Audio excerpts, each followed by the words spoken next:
Hi. We all know the most egregious horrors perpetrated by Yahweh and his special people as presented in the Bible. And we know how those who worship this evil monster proclaim them to be tales full of wisdom and compassion and love. They concentrate on some good that comes out of the behavior of Yahweh and ignore the evil he does in the very same act.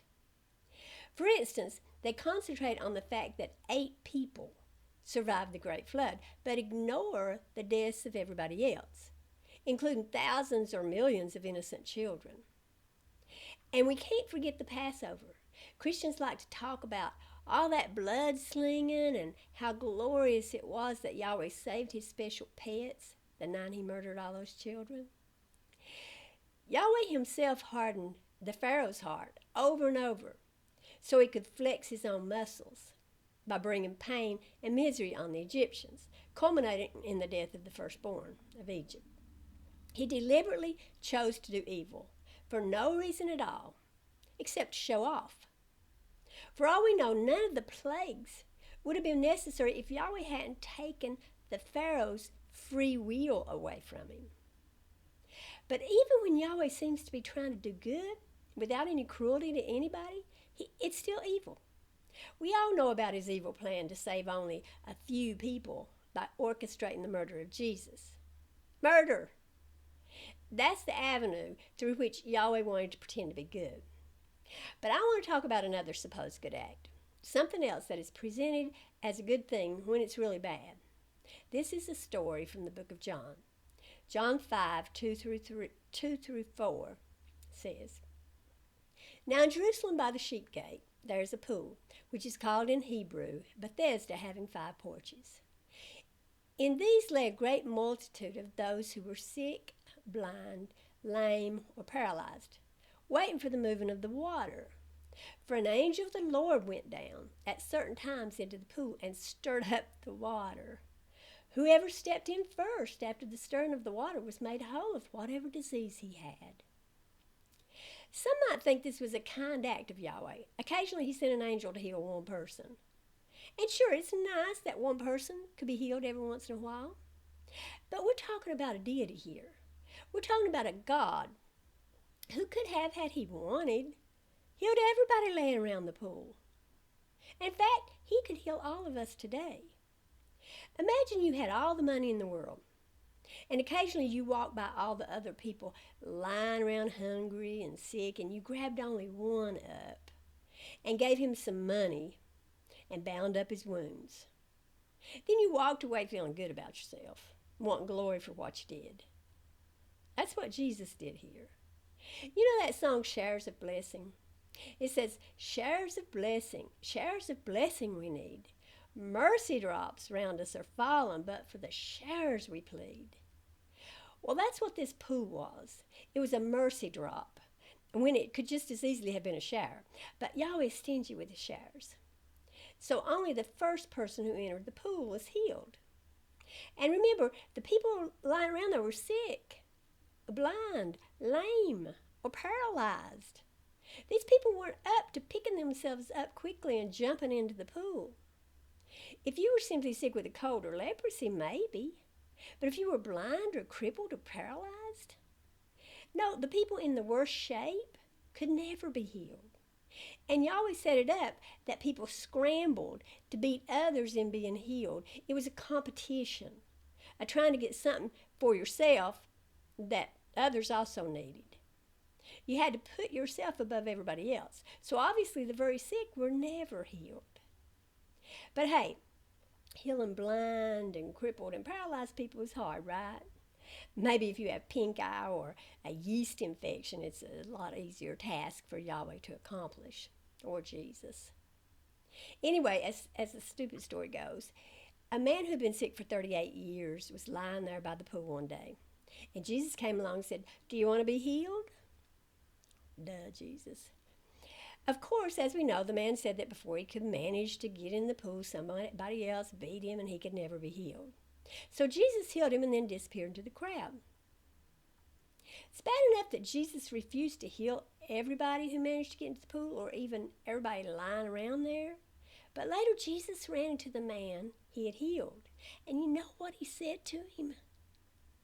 John 5:14b, behold, you are made well.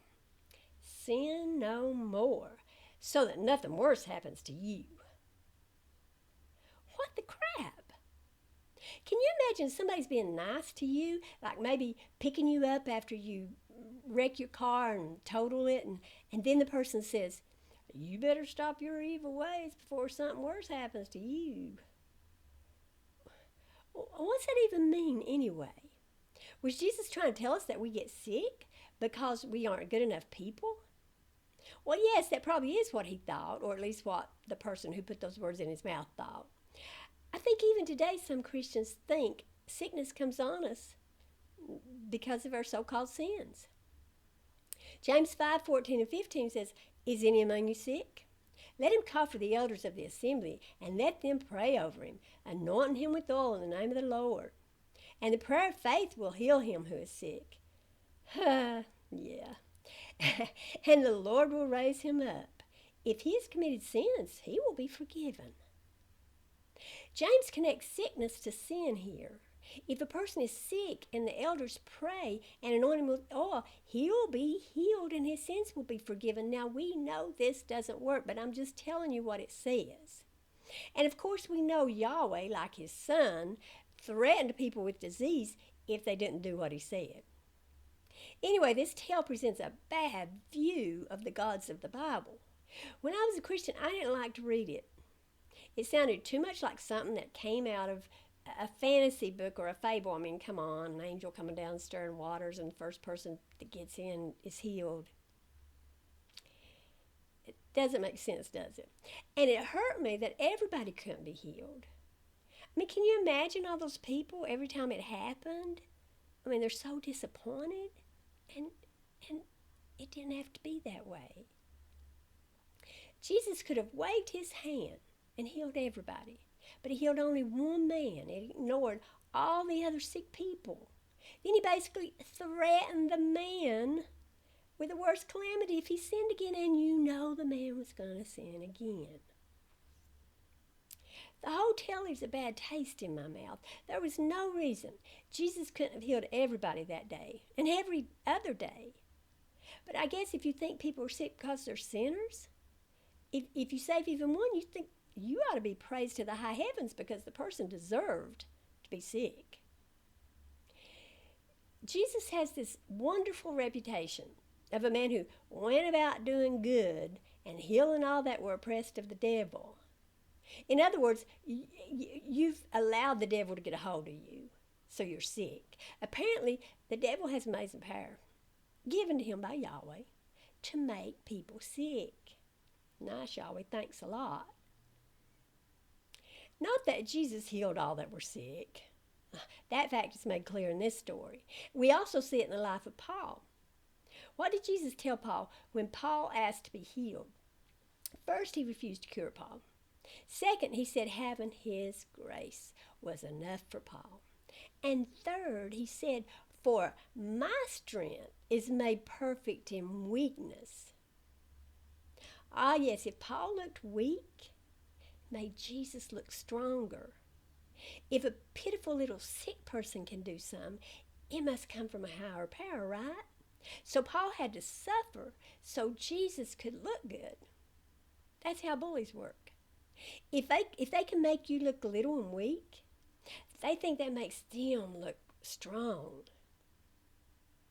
Yahweh and Jesus can't seem to do anything kind without being cruel or harming others in the process, or at least ignoring their pain and agony.